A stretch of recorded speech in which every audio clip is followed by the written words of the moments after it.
Le pasteur Ange, bienvenue à l'ONA de l'église La Vie en Jésus-Christ. Bonjour pasteur. Bonjour monsieur le journaliste. Vous êtes bien habillé aujourd'hui, c'est le blanc. Le blanc c'est le symbole de la pureté du Saint-Esprit. Qu'est-ce que ça représente le blanc? La pureté et le Saint-Esprit, c'est parmi les armes du chrétien. Donc lorsqu'on c'est exigé par la Bible, exigé par notre Seigneur. Nous, ce qu'on sait, c'est qu'on nous dit que bon, les gens, les mystiques, les spirituels, poussés là, les rosicruciens, les francs-maçons, ils aiment s'habiller en blanc. Oui, écoutez, les rosicruciens, les francs-maçons, la couleur, on a purgé ça dans la Bible. C'est auprès de Dieu que ces choses ont... C'est à Dieu qu'on retrouve cette source. Donc, tout ce que la couleur est autre, à l'origine, c'est notre Dieu. D'accord. Le plus fondamental pour le chrétien, c'est pas les apparats, c'est pas les couleurs, mais c'est l'attitude, c'est certains postulats, c'est-à-dire que ce que vous appelez vous les 5 questions de référence pour le chrétien. Okay. Et donc ces questions de référence, c'est en fait lorsqu'on est chrétien, on devrait se demander: crois-tu en Dieu? Oui. Première question. Au nom de qui tu pries? Okay. Au nom de qui tu es baptisé? Okay. Qui est ton protecteur? De qui ou au nom de qui tu as reçu ton salut? Et c'est ça, les 5 questions de référence pour le chrétien. Vous êtes basé sur quoi pour poser ce fondement? Ok, puisque monsieur le journaliste, nous vivons actuellement de l'imbroglio.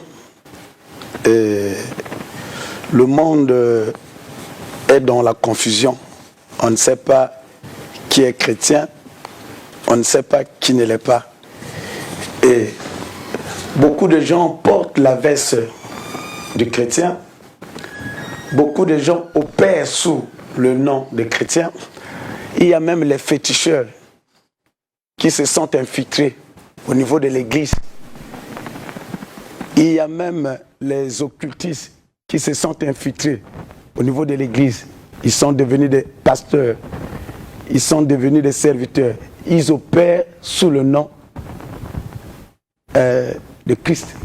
Alors, maintenant le problème, il y a une confusion, malgré que nous sommes tous les chrétiens, soit disons, ok, mais on voit une différence.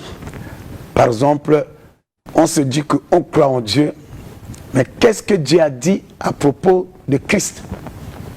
Dieu le Père, qu'est-ce qu'il a parlé concernant son Fils Jésus-Christ?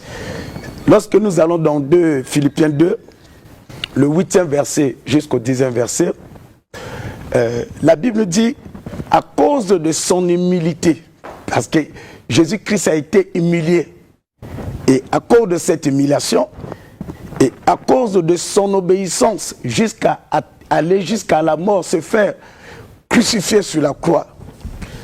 Alors, le verset 9 nous dit que Dieu l'a souverainement élevé et lui a donné un nom qui est au-dessus de tout nom.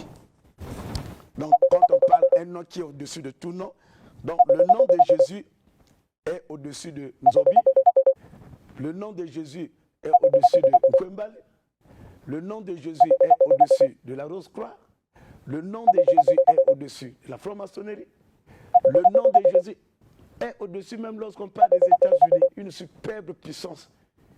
Le nom de Jésus est aussi au-dessus du Saint-Esprit? Le nom de Jésus, quand on parle de Jésus, et oui, Jésus, le Saint-Esprit, c'est son esprit. Donc là, Jésus, parlons de Jésus, nous parlons aussi du Saint-Esprit. Parce qu'il est parti, il a laissé le Saint-Esprit pour continuer son œuvre. Et le Saint-Esprit doit entretenir, de préparer son retour. Alors, vous comprenez, donc, lui a donné un nom qui dépasse tous les noms. Alors, afin qu'au nom de Jésus, tout genou fléchisse, c'est-à-dire dans les cieux, ça c'est pour les êtres célestes, les anges, les étoiles, la lune, le soleil, et sur la terre, les êtres terrestres, et sous la terre. Ici, nous parlons les êtres infernaux.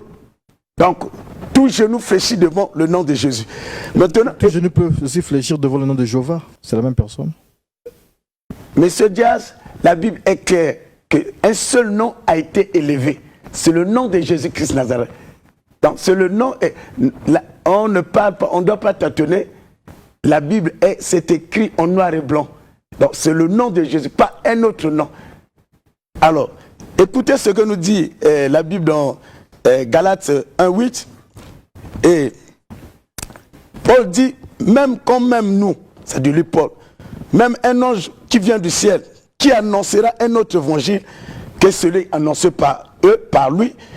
Et la Bible dit qu'il soit déclaré anathème, c'est-à-dire qu'il soit maudit, ça veut dire retranché parmi les autres. Alors, écoute ce que nous dit encore la parole de Dieu. La Bible nous dit ceci. Colossiens 3, verset 17.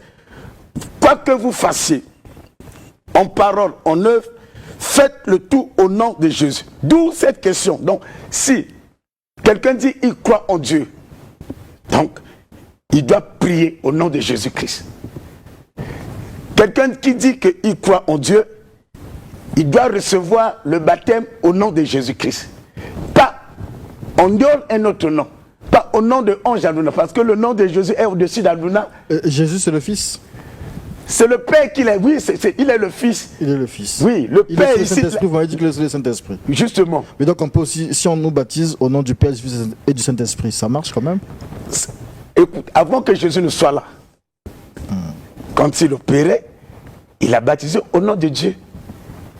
Maintenant, après son avènement, et la Bible est claire, donc c'est le nom qui est élevé. Donc, on doit baptiser au nom de Jésus-Christ, maintenant qu'au moment où nous parlons. Ça veut dire que si mon frère Youssouf a été baptisé au nom du Père, du Fils et du Saint-Esprit, c'est pas un bon baptême? Bon, je dirais non. Ah, comment ça?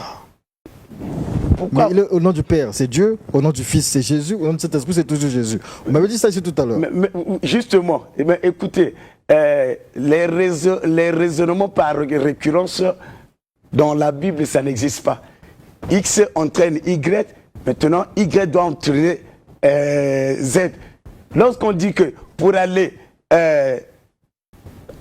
lorsque nous voulons emprunter ce couloir pour aller dans l'autre salle, nous devons emprunter ce couloir. Ne dis pas dans la Bible, non, je peux contourner pour dire que tout chemin mène à Rome. Non, mais tout ça, ce que je dis là, c'est écrit dans la Bible. On l'a baptisé au nom du Père, du Fils et du Saint-Esprit, non? Monsieur Diaz, écoutez, ici, je viens de vous parler, Philippiens 2, 8 à 10. Dit que le Père a donné le pouvoir. Le Père a élevé ce nom-là. Vu tout ce qui s'était donné, c'est un seul nom qui a été élevé. Donc, on n'a pas à faire de raisonner, d'emprunter d'autres couloirs, d'aller de gauche à droite. C'est le nom de Jésus, pas au nom de quelqu'un, d'un chef spirituel, pas au nom de quelqu'un, d'un autre maître, pas au nom d'une autre personne. La Bible dit que votre oui soit oui, votre non soit non. Je suis intéressé par une question qui est ton protecteur. Quoi? Alors, il y a des gens qui ont par exemple pour protection la Bible, c'est-à-dire qu'il dort la nuit. Parfois il a prié, parfois il n'a pas prié, mais il a pris sa Bible, il a ouvert, il l'a mis là. C'est la Bible qui protège. Il y en a qui ont leur chapelet, ils se promènent toujours avec son chapelet. Il y en a qui, avant d'entrer au stade, nous sommes en pleine Coupe d'Afrique en ce moment, de football. Quand il rentre au stade, il fait son signe de croix. Ça, c'est la protection aussi. Écoutez, M. Diaz, je vous dirais tout simplement, non, la protection est assurée par notre Seigneur. Lorsque on prend la Bible, on la met devant la porte, écoute, le problème c'est ta relation avec le Seigneur. Donc la Bible. Même un féticheur. On voit les gens, les occultistes, les magiciens utiliser la Bible. Oui, les magiciens aussi utilisent aussi le nom de Jésus. Mais ils utilisent ça en faux. Parce que le problème, ce n'est pas accomplir le miracle. Le problème, ce n'est pas d'avoir la protection. Mais cette protection, au nom de qui? Je peux faire un miracle. Mais ce miracle-là doit être opéré au nom de Jésus. Donc la Bible ne sauve pas. La Bible ne sauve pas. C'est le nom de Jésus. C'est Jésus qui sauve. Comment ça? Oui, mais comment ça?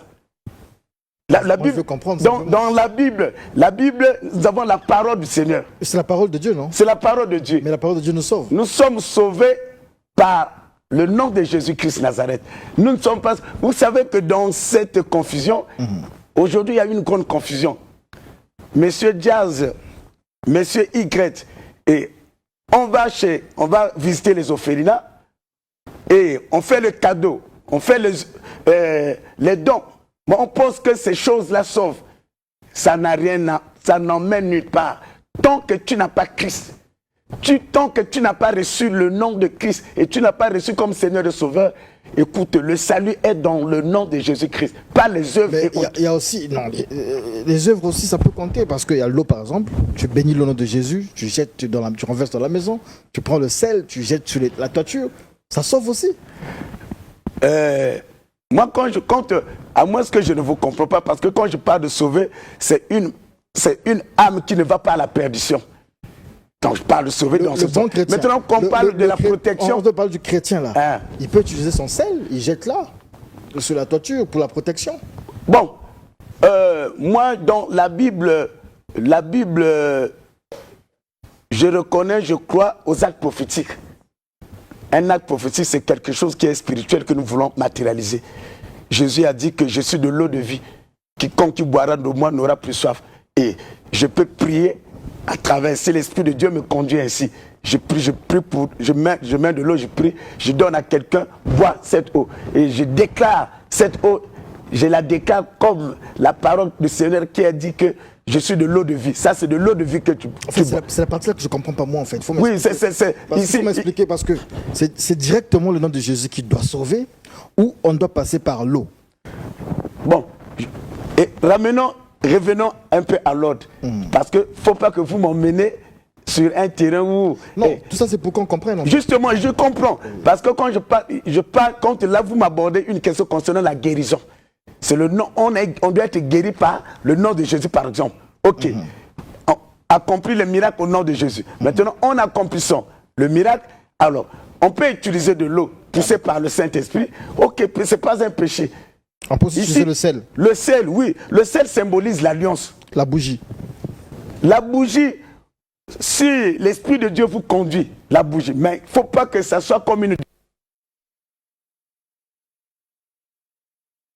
Je ne peux pas limiter le mouvement de l'esprit. L'esprit est large, l'esprit est maître. Le Saint-Esprit peut nous conduire dans des actes. On voit Jésus qui jette la salive sur la terre, il fait malasquer et il fait comme une boue et fait guérir quelqu'un. L'esprit peut nous conduire dans une dimension supérieure. Mais il ne faut pas que ça soit comme une monotonie, il ne faut pas que ça soit comme une doctrine où chaque jour il faut mettre une bougie. Et lorsqu'on n'a pas de bougie, maintenant lorsqu'on va se rendre quelque part où on a oublié la bougie, on dira qu'on a oublié Dieu. Donc, voilà. Heureusement que vous dites ça parce qu'on me dit qu'il ne reste que 2 minutes là. Wow. En fait, désormais on ne va plus condamner. Notre pasteur Denis Lé, c'est par exemple qui nous disait toucher la télé en prie le nom de Jésus. S'il est conduit par l'esprit comme ça. Oui, conduit par l'esprit, mais ça ne soit pas une monotonie, que ça ne soit pas comme une doctrine. Voilà, c'est ça. Alors, on ne peut pas limiter le mouvement de l'esprit. À toutes les questions qu'on a posées ici, les 5 questions de référence pour le chrétien. Donc, crois-tu en Dieu? La réponse est quoi? Crois-tu en Dieu? Oui. D'accord. Si on croit en Dieu, oui, c'est bon. Si on croit en Dieu, ok. Tu pries au nom de qui? Ok. Il croit en Dieu. Maintenant, il s'agit de quel Dieu? Donc, d'où il doit prier au nom de Jésus. D'accord. Baptisé au nom de Jésus aussi. Il doit recevoir le baptême au nom de Jésus. Ton protecteur, c'est le Saint-Esprit ou c'est... Oui, mais ça doit être Jésus qui protège. Quand Jésus protège, il a tout un arsenal à l'intérieur. On reçoit le salut de qui? Du pasteur? On reçoit le salut dans le nom de Jésus, pas le pasteur. Le pasteur n'est qu'un simple instrument. D'accord. Le protecteur, on opère au nom de qui? Justement, là, quand on veut opérer, moi qui suis pasteur, parce que nous avons 2 dimensions. Il y a le serviteur ou la servante de Dieu et il y a le chrétien par exemple. Maintenant, moi qui suis pasteur, qui suis ministre de Dieu, je dois tout faire au nom de Jésus. Donc, les miracles, il faut que ça soit Jésus. Mais lorsque j'ai autre chose, la Bible dit qu'on on peut pas, il est interdit de servir 2 maîtres. Donc, on ne doit pas faire de miracles alors qu'on a autre chose. D'accord. Et quand c'est comme ça, on doit opérer au nom de Jésus, accomplir les miracles au nom de Jésus, Donc, guérir les gens le au docteur nom de Moda doit changer, lui, il baptise et guérit au nom de Yahushua. Je parle au nom de Jésus, un point trait. Merci la Bible qui beaucoup, nous le dit. Église de la vie en Jésus-Christ, du pasteur Ange, bienvenue à Luna, qui nous expliquait ici les 5 questions de référence pour les chrétiens, vous avez compris. Et pasteur, on peut avoir toujours un rappel des contacts du siège de l'Église. Oui, le contact et le siège de l'Église, j'aimerais que le bien-aimé qui nous a écoutés, et toi, là où tu es assis, en quelques minutes seulement, reçois ce Jésus dans ta vie. Et fais cette petite prière avec moi. Seigneur Jésus, ce matin, je te reçois comme Seigneur et Sauveur personnel. À partir d'aujourd'hui, j'abandonne les anciens maîtres que j'ai eu à servir et je me confie totalement à toi au nom de Jésus. Amen. Je suis au 00 242 663 71 52 00 242 663 71 52. C'est la fin de cet entretien. Nous le terminons justement avec cette note, ce message, ce SMS du pasteur Thierry depuis la France. C'est comme ça qu'il a signé son message. La Bible n'est pas descendue du ciel, mais les écrits qui s'y trouvent sont inspirés de Dieu. Dans le temps de la grâce ouverte par Jésus-Christ, seule la foi en ce nom peut sauver et protéger. Et donc, je pense qu'il va dans le même sens que vous. Merci, c'était l'entretien avec